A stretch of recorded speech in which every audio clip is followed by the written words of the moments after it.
Урматтуу журналисттер, мынау 2 апрель 2025 жылы энергетика министрі Талабек Ибраев маалымат беріп, информационный хабарға өз маалымат беріп, ошол жерде так айтып кетти. 1 май 2025 жылдан баштап менчик энергокомпанияларга бул НЭСтен улуттук энергия тармактан электроэнергия алганга тыюу салынат. Бул менчик энергетик компаниялар, энергетик ишканалар бул түздөн-түз импорт электроэнергияны бул чет коңшу мамлекеттен электроэнергия сатып алыш керек деп ошондой чечимдин жарыя кылды. Алдагы айтып кетти, бул 2 жылдын ичинде 28 бул менчик энергия компанияны 12 компания калды. Бул эмнеге алып келет? Эмне деген түздөн-түз бул өтө коркунучтуу акыбал пайда болот. Бул бир жагынан бул энергетика коопсуздугуна, улуттук коопсуздугуна түздөн-түз таасир берет. Эмне дегенде бул эл дагы, мынагы ишканалардагы түздөн-түз бул үзгүлтүксүз электроэнергияны камсыз беришке келди. Бул энергетика министрлигин бул чечими, мен ойлойм, бул туура эмес. Бул баягы эч жерде айтылбаган бул сөздү, бул чечимди айтты. Бул эч кандай даярдык жок нерсе чечим. Мынау эки сөздү менен онча айтып кетсек, бул Кыргызстанда болгону 12 менчик энергия компания калды. Ошо Кыргызстан эгемендик алгандан бери 40тан ашык менчик компания бар эле. Ошо бардыгы жоюлуп, азыр бүгүнкү күндө 12 компания калды. Булардын компанияларынын түздөн-түз бул көп элдерге дагы берет, юридик компаниялар берет, мынау социалдык тармакта иштеген ишканаларга дагы электроэнергия камсыз кылат. Мынау 2024 жылдын жыйынтыгы боюнча бул менчик компаниялар бюджетке 300 миллиондон ашык салык төлөнгөн. Мынау электроэнергияны 1 сом 88 тыйындан алып, ошо улуттук энергия тармактан булар жыл сайын 283 миллион бул киреше алып келет. Ошо улуттук электр тармактан бул баасы 1 сом 88 тыйындан алып, ошону элге мекемелерге ишканаларга таратат да. Улуттук электр тармак ошо 1 сом 62 тыйындан бул өздүк баасы менен бул алат. Ошондо ар бир 1 киловатт саат электроэнергиянын 26 тыйындан булар улуттук энергия тармак бул пайда көрөт. Бул балансык баасы бул менчик компаниялардын 3 миллиард сомдон ашыкча. Булардын компаниялардын өздөрүнүн көмөк чордондору бар, өздөрүнүн линия электропередачтар бар, өзүнүн бул техникалык кызматтары бар, ремонтный базалар бар, бул атайын цехтер, бул оборудование чыгарган цехтер бар, ошо оңдоо түзүү иштер чыгарган базалары бар. Бул финансовый туруктуу каражаттары бар. Анда айтып кеткенде бул менчик компаниялар бул банктардан кредит алган. Кредиттик милдеттемелер бар. Айтып койгон нерсе, бул коммерциялык жоготуулар бул компанияларда жок. Жок деп койсок да, өтө пайыз аз. Анан бул техникалык жоготуу эң төмөн 5-6 эле пайыз. Бизге белгилүү бул мамлекеттик бул бөлүшүү компанияларда 12-13% жоготуулар бар. Эми энергетика министрлигинин кандай ушу туура эмес чечимдер себеп болуп атат, ошону мен айтып кетейин. Мына 1-майдан баштап орто мөөнөттүк тариф саясат киргизип атат. Биз жакшы билебиз, ошо тариф саясаттын негизинде 2025-30 жылга чейин 1-майдан баштап жөнөкөй жарандарга 26 тыйындан көтөрүлүп атат. 1 сом 11 тыйындан баштап 1 сом 37 тыйынга. Бул 23%га көтөрүлүп атат. Айтып коюткан нерсе бул мекемелер болгону 16 тыйын. Социалдык ишканаларга 12 тыйын көтөрүлүп атат. Бу жерде жалпысы ошо элдерге мындай чоң каражаттар, чоң пайыздык тариф баасы көтөрүлүп атат. 1-майга импорт электроэнергия азыркы күндө жок. Негенде коңшу мамлекеттерден биз кышкы мезгилинде импорт кылчу элек, бүгүнкү күндө ал жок.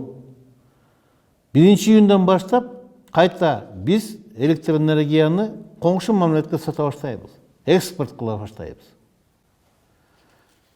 Импорт электроэнергия октябрь айында башталат. Октябрга чейин импорт электроэнергия болбойт. Кышкы мезгилинде импорт электроэнергия токтоп калат. Не дегенде өтө суук мезгилинде бул коңшу мамлекеттерден электроэнергия импорт бизге келбей калат. Кайта эле ошо импорттун электроэнергия үзгүлтүккө учурайт. Анан кантип ошо үзгүлтүккө учурап турса, кантип менчик компаниялар кантип иштейт, кантип камсыз кылат? Камсыз кыла албайт. Эмне дегенде импорт электроэнергия келбесе. Эмне дегенде бул менчик компаниялар түздү-түз барып туруп Казакстан, Өзбекстандан өздөрү сатып ала албаса. Бул түздөн-түз мындай баягы өтө оор акыбалды пайда кылат да. Эми айтып коюлган нерсе бул ошондой тариф саясат негизинде бул импортный электроэнергиянын баасы 3 сом 5 тыйын ар бир киловаттка. Бул алып ташуу кызматы 38 тыйын, НДС 12% болгондо ошо жалпы менчик компанияларга 3 сом 84 тыйын ар бир киловатт саат айланат. Ошол эле мезгилде жөнөкөй жарандарга 1 сом 37 тыйын, 700 киловаттка чейин, 700 киловаттка ашканда 2 сом 60 тыйын, ишканаларга 3 сом 34 тыйын, социальный мекемелерге 2 сом 62 тыйын. Ошо негизинде бу жерде бул тариф менчик компанияларга эмеге элге дагы мекемелер саткан тарифинде бийик болот атпайбы, кымбат болот атпайбы? Анан кантип алар сатып аталар? Кантип пайда көрөт? Ошо негизинде ушуну тариф ошо бул менчик компанияларга банкротко алып келет. Анан кийин 1 ай 2 ай иштегенден кийин бул менчик компаниялар ишин токтойт. Май айында blackout деген бул энергетикада бул мындай түшүнүк бар. Бул blackout деген бул электроэнергияны үзгүлтүккө учурайт. Ошо электроэнергия колдонуучуларга үзгүлтүк учурап, электроэнергия барбай калат. Эмне дегенде бу жерде 100 миң деген эл, ошо миңдеген ишканалар, 100 деген социальный мекемелер электроэнергия жок калышы мүмкүн. 10 миң деген адамдар, жарандар иши жок калышы мүмкүн. Эми бул мен ойлойм, бул энергетика министрлиги бул ойлоп аткан болуш керек. Бул ушундай импортный электроэнергияны биз кымбаттасак, бул биздинки ички электроэнергияны бербесек, булар ишканалар бул өзүнүн мүлкүн өкмөткө бергенге аргасыз болот депчи. Бу жерде мен ойлойм, бул туура эмес. Эмне дегенде аерде чоң каражат, чоң тиги иштер болгон. Ошо негизинде бул ошо менчик компаниялардагы өзүнүн мүлкүн, өзүнүн ишин коргоонго аракет кылышат. Эми бу жерде түздөн түз ачып койсо, бул баягы рейдерский захват деп койсок болот да. Не дегенде эч кандай бул энергетика министрлигинде эч кандай мурунку даярдык иш жүргөн эмес. Мына 2 апрелде ушундай жарыя калды мына. И энергетика министрлиги эч кандай иш алып барган жок. Мүмкүн 1 майдан баштап бул менчик компаниялар бул иштебей калат. Иштебей калса, анда тиги элдерди, 100 миңдеген элди, миңдеген ишканаларды, жүздеген бул социалдык мекемелерди ким электроэнергияга максат кылат? Ошо негизинен бу жерден түздөн түз бу жерде бул энергетика коопсуздугуна, бул улуттук коопсуздугуна түздөн түз таасир бериши мүмкүн. Социалдык, экономикалык акыбал дагы оорлошуп калышы мүмкүн. Ошону эске албай энергетика министрлиги, ошо энергетика министри Талабеков ушундай чечим кабыл алат. Бул өзү чийки, бул эч ким менен макулдашкан эмес. Компаниялар менен макулдашкан эмес. Бир чечим келген бир мындай иш болуп атат да. Эми айтып коя турган нерсе бул жарандар, Кыргыздын жарандары, бул электроэнергияны колдонуучулар, баягы менчик компания иштеп аткан кызматкерлер, бул биринчиден бул Кыргыздын жарандары, Кыргыз Республиканын жарандары. Анда биз унутпаш керек, бул жарандар, бул шайлоочулар. Не дегенде эмки жылы парламент шайлоо башталат, да 2 жылдан кийин президент шайлоо болот. Ошо негизинде мен ойлойм, бул маселе өтө мындай кылдаттык менен караш керек да. Мынау президент Садыр Жапаров дайыма айтып жүрөт. Не дегенде элди дагы, жарандарды дагы, ишканаларды бул биз үзгүлтүксүз электроэнергия менен камсыз кылыш керек деп дайыма айтып жүрөт.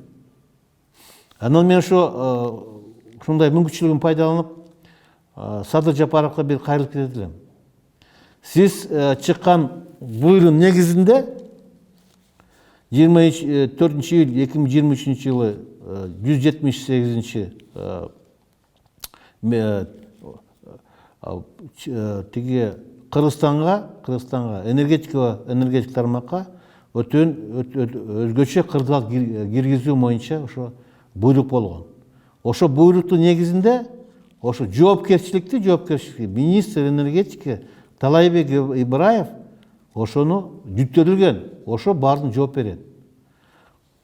Акырында мен ошо президентте суранып элем, ошо элге каршы, мамлекетке каршы бул энергетика министрин Талайбек Ибраевдин чечимин жокко чыгарганы мен суранып келет элем.